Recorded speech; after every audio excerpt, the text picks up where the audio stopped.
Assalamualaikum, halo teman-teman semuanya, apa kabar? Kembali lagi di channel Belajar Bareng Bumi, Belajar Ilmu Ekonomi. Nah, di video kali ini saya akan melanjutkan materi yang berikutnya, yaitu materi tentang lembaga keuangan bukan bank. Nah, di materi kali ini akan ada beberapa contoh lembaga-lembaga apa saja sih yang termasuk bukan bank, tapi juga membantu dalam proses perputaran keuangan. Contohnya ada asuransi, kemudian ada pegadaian, selain itu ada juga dana pensiun, kemudian ada juga bursa efek, kemudian ada leasing, dan penjelasannya nanti akan saya lanjutkan dan saya jabarkan lewat PowerPoint yang sudah saya buat. Nah, semoga teman-teman semuanya bisa mendapatkan informasi dan mendapatkan materi-materi terbaru dari channel Belajar Bareng Bumi. Jangan lupa yang belum subscribe, like, dan komen ya. Nah, aku harap kalian bisa memberikan komentar-komentar positif dan saran untuk channel aku berikutnya. Maaf, bukan channel berikutnya, tapi video berikutnya.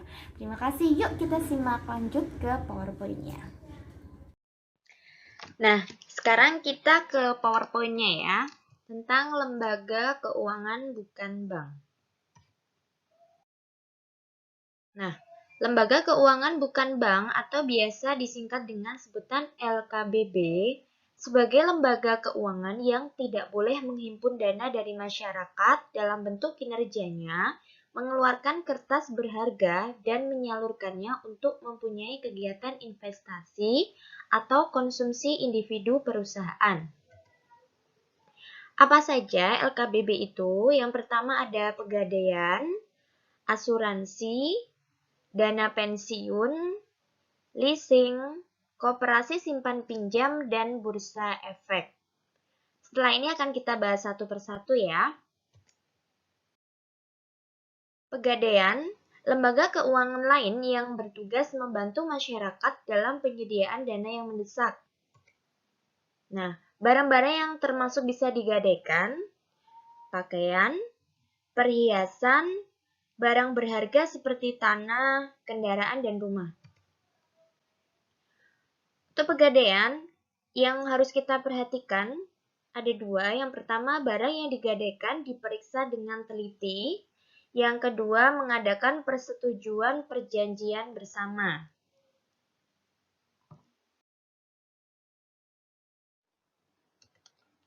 Nah, kemudian untuk barang yang digadaikan diperiksa dengan teliti, yang harus diperhatikan adalah jumlah barang, harga barang, tempat menyimpan, dan surat kepemilikan.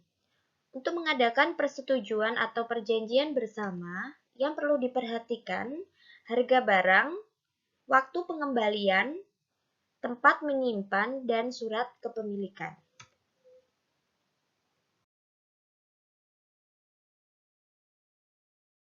Berikutnya, langkah-langkah supaya mendapat pinjaman dari pegadaian.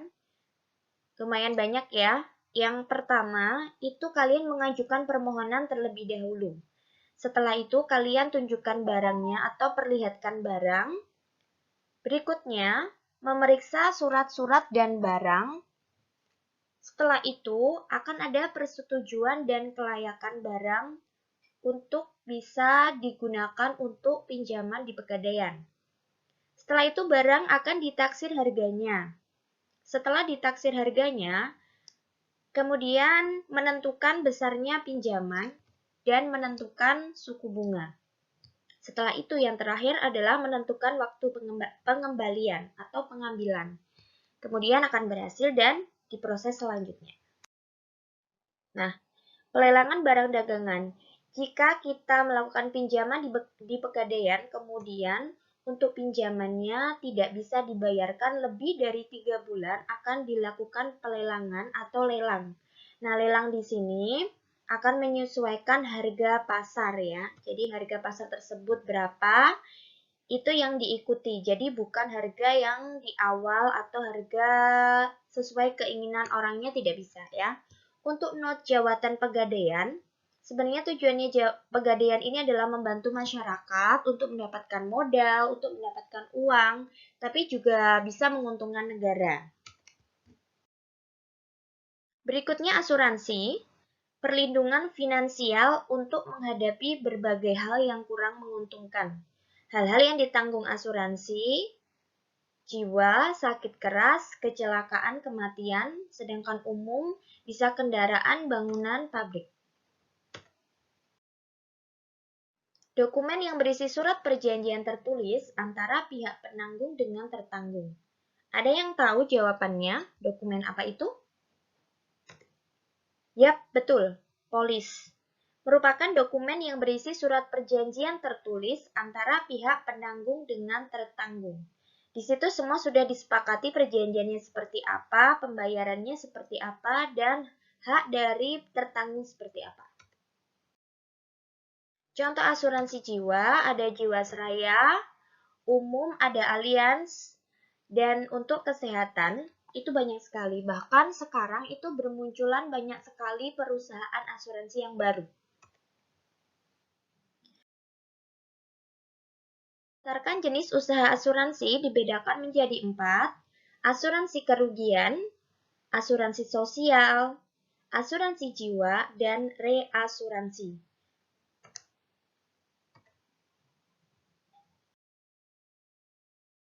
Asuransi kerugian mengusahakan penggantian kepada suatu perusahaan yang mengalami kehilangan keuntungan yang diharapkan.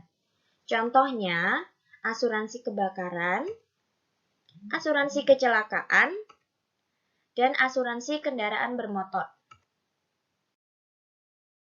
Pengalian sebagian resiko kepada penanggung lain oleh penanggung pertama karena resiko yang dirasakan terlalu berat. Contohnya ada PT Reasuransi Umum, itu disebut reasuransi. Sedangkan memberikan tanggungan kepada peserta yang meninggal, cacat, atau pensiun, contohnya ada PT Taspen, PT Jam Sostek dan Jasindo, itu merupakan asuransi sosial. Memberikan pertanggungjawaban jiwa atas kematian, contohnya ada asuransi Jiwasraya, asuransi Bumi Putra, itu adalah asuransi jiwa. Kemudian kita ke dana pensiun. Lembaga yang mengurus dana pensiun yang dananya diperoleh dari yayasan atau perusahaan sebagai jaminan hari tua bagi anggota yayasan atau perusahaan tersebut. Contohnya, ada PT Taspen, itu mengelola dana pensiun PNS. Contohnya seperti itu.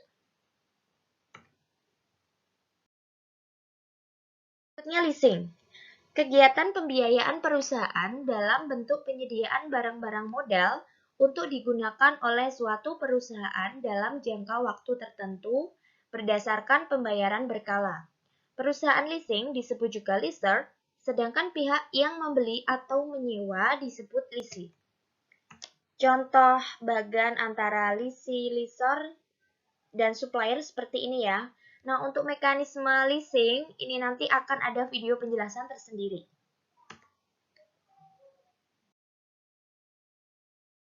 Ke koperasi simpan pinjam, lembaga ini berbentuk koperasi yang berusaha dalam bidang perkreditan atau simpan pinjam, yaitu simpanan dari anggota atau masyarakat dengan bunga yang ringan. Fungsinya mendorong anggota untuk menabung, pemberi kredit kepada anggota dan masyarakat, pembimbing bagi anggota dalam kegiatan usaha produksi, membantu anggota melepaskan diri dari praktek rentenir. Nah, untuk logo Koperasi Indonesia seperti ini ya. Untuk lambang-lambangnya nanti akan ada video sendiri. Yang terakhir adalah bursa efek. Bursa efek atau pasar modal adalah tempat untuk mengumpulkan dana melalui jual beli saham atau bursa efek. Nah, surat berharga yang bisa diperjualbelikan di bursa efek, yang pertama ada saham, surat penyertaan modal atau bukti kepemilikan perusahaan. Yang kedua ada obligasi atau surat utang jangka pendek dan lain-lain. Contohnya ada BEJ atau Bursa Efek Jakarta, ada juga BES Bursa Efek Surabaya. Ini yang paling penting, manfaat lembaga keuangan bukan bank. Yang pertama, mempermudah masyarakat untuk memperoleh pinjaman dana. Menghindari masyarakat dari pihak-pihak yang merugikan seperti tengkulak atau rentenir. Membantu meringankan beban masyarakat terhadap musibah yang tidak diinginkan. Memberi jaminan di hari tua. Nah, kita sudah sampai pada presentasi. Terima kasih sudah menonton. Jangan lupa kalian bisa memberikan komentar, kalian bisa memberikan saran.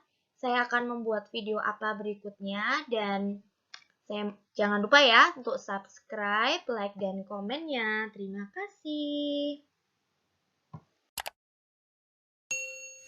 Nah, teman-teman semuanya, gimana tadi sudah mengikuti PowerPoint mulai dari awal sampai akhir? Semoga itu bisa memberikan kalian informasi dan tambahan ilmu tentang ilmu ekonomi. Nah, gimana menurut kalian kalau misalkan ada yang kurang atau kalian bisa berikan masukan di kolom komentar ya.